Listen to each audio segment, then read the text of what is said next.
Assalamualaikum warahmatullahi wabarakatuh.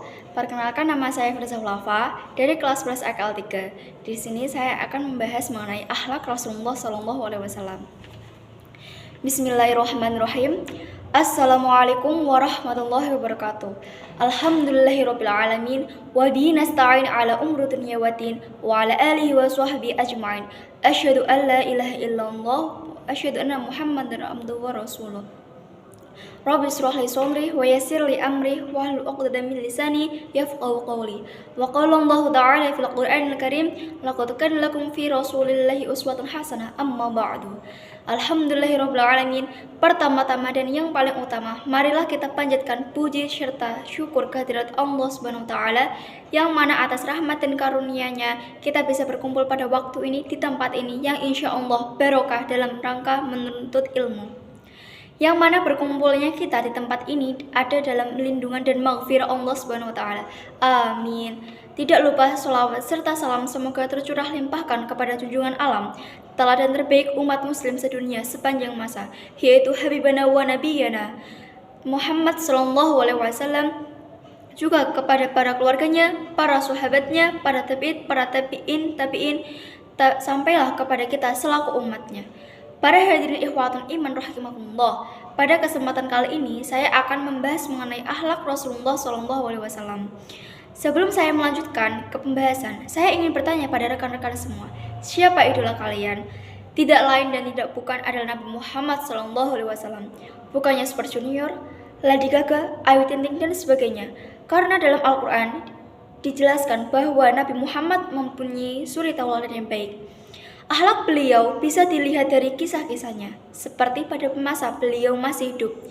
Beliau pergi ke pasar dan bertemu dengan nenek Yahudi yang seorang pengemis dan buta.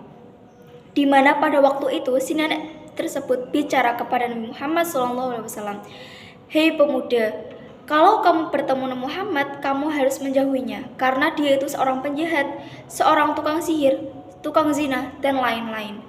Dan mendengar perkataan si nenek tersebut, Nabi Muhammad SAW hanya tersenyum dan balik bertanya kepadanya, "Nek, apakah nenek sudah makan?" Si nenek menjawab, "Belum, ini ada sepotong roti untuk nenek makan. Makanlah."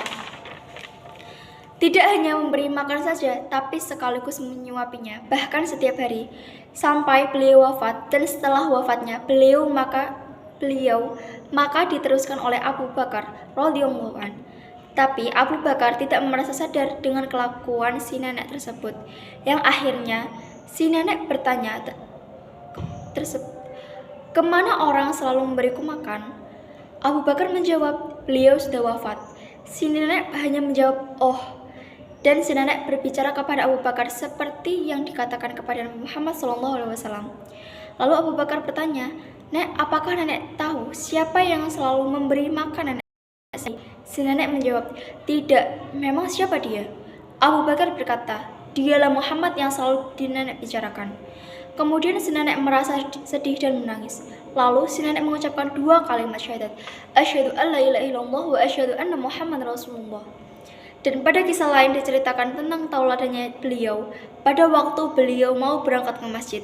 Dan ketika sudah dekat masjid, beliau selalu disiram dengan ludah oleh seorang Yahudi. Dan kejadian tersebut terjadi setiap beliau berangkat ke masjid. Dan pada suatu hari seorang Yahudi tersebut sakit. Dan orang yang pertama menjenguknya adalah Nabi Muhammad SAW. Dia berkata, "Hei Muhammad, apakah kamu kesini itu ingin membalas dendam atas apa yang sering kulakukan padamu?" Nabi Muhammad berkata, "Tidak. Aku kesini karena aku kangen dengan siram ludah yang setiap hari kau lakukan padaku. Aku bertanya kepada temanmu, 'Kemana engkau?' Katanya kau sedang sakit, makanya aku kesini untuk menjengukmu." Mendengar perkataan Nabi Muhammad tadi, maka si orang tadi langsung menangis dan meminta maaf kepada beliau.